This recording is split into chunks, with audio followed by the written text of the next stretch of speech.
What's up everybody, Sam Smice here. Today I want to show you how to make the synth from Pursuit of Happiness by Kid Cudi, and I will be making this synth in Serum. So before we get started today, please go ahead and give this video a like if you enjoy this type of content, and also please go ahead and subscribe to my channel if you are not yet subscribed. All right, let's go ahead and jump right into it. The producer of Pursuit of Happiness is Ratatat, and there's a video of him saying that he used the Nord Wave keyboard, the organ sound, and then also a formant filter to make this sound. I don't have that keyboard, so I wasn't really sure how to approach making it, so I just tried to come up with something pretty close in Serum, and that's what I'm going to show you today. Let's go and just start with the MIDI notes. So these are the MIDI notes. And then there's another part of the song where they go down. Like that. So I have the MIDI notes first, and let's go ahead and just start remaking this sound in Serum. It's a pretty cool sound because it starts out in a low pitch and then goes up to a higher pitch, almost like an octave up. So I'm going to be using these sync modes in the warp knobs, and I'll show you how to do that. So let's go ahead and go to basic shapes. I'm going to use a saw wave for the first oscillator, and then for the second oscillator, I'm going to go ahead and go to basic shapes and use the sine wave and raise this up +1 octave. So it's going to just sound like this. Now after that, I'm actually going to add in a noise. So the actual sound is layered with a piano. He plays the regular grand piano sound underneath it, but I felt like just adding a single note piano noise on top of this synth sound made it sound pretty cool. So this is the piano noise that I'm going to use. And I'm just going to drag that into my noise oscillator here. And I'm going to choose direct out because I actually don't want any of my processing that I'm going to do to affect this piano note. So I'm going to raise up the level, and let's go and play the MIDI now. Now you can hear it's the wrong note, so I'm going to hit one shot, hit the key tracking, and then I'm going to raise this pitch up so it's pretty high. So I'm going to raise it up to like 24 semitones. That sounds about right to me, so let's go to my envelope 1. I'm going to slow down this tack a bit, and then let's raise up this release, and let's say 500 milliseconds or so. And then after that, I'm going to go to my LFO 1 and adjust the LFO 1 like this.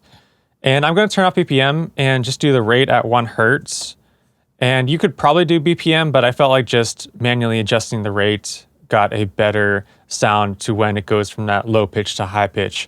And I'm going to go ahead and turn on envelope, and I'm going to assign this LFO1 to the warp knob on oscillator A, and go ahead and select sync, and just listen to how this sounds now. So you can see that the warp knob is being modulated according to the LFO1, and essentially what this sync does is that when I raise this up, it's basically just duplicating that wavetable. So it actually changes the pitch, and it almost just raises up the pitch and makes it sound higher. But I don't need it to be that intense, so I'm going to lower the sync down to, let's say, 36. And then I'm going to do the same thing for oscillator B. So for oscillator B, I'm going to go ahead and do sync as well, but I'm going to make this one a bit more intense. Let's say 76. And now we can hear more of that higher pitch at the end of each note starting to come through. Now after that, I'm going to add on my filter, and Ratatat said he used a formant filter, but the formant filters on Serum sound like vowel noises, so I don't really feel like they worked for this sound. So I'm going to use a bandpass filter and just raise up the resonance to, let's say, 60%. And then I'm going to turn on for A and B, and of course use my LFO1 again and assign it to the cutoff. Go ahead and hit Shift and Option so we can adjust this warp. And then I'm going to turn on my key tracking, and so key tracking actually changes the position of the filter depending on what note you play. So if I play a lower note, then the filter is going to start at a lower point, and if I play a higher note, then it's going to start at a higher point. So let's go ahead and adjust this cutoff. I'm going to put it at, let's say, 100 hertz or so, let's say around here, and then adjust the maximum value. So let's say put it around here. And I'm going to raise up that drive and also the fat.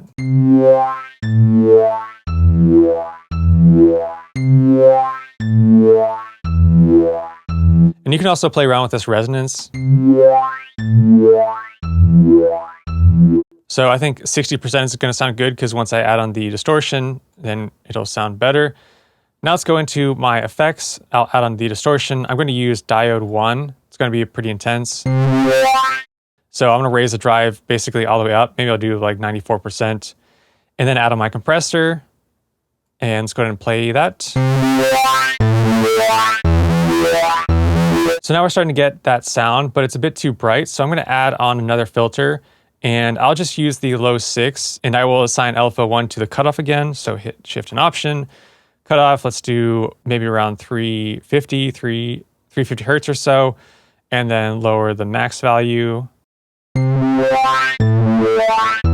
I can play around with this resonance or the drive. The resonance didn't seem like it did too much.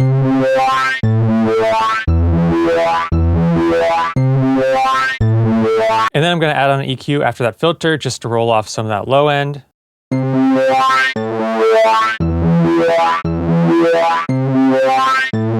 I can hear that piano note is pretty loud, so maybe I'll just lower the level a bit. Now I'm going to go ahead and add on another compressor. And then just some hall reverb.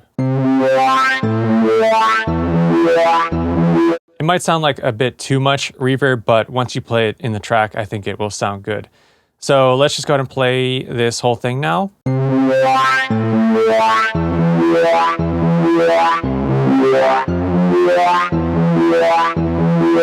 then I'll play it with some drums.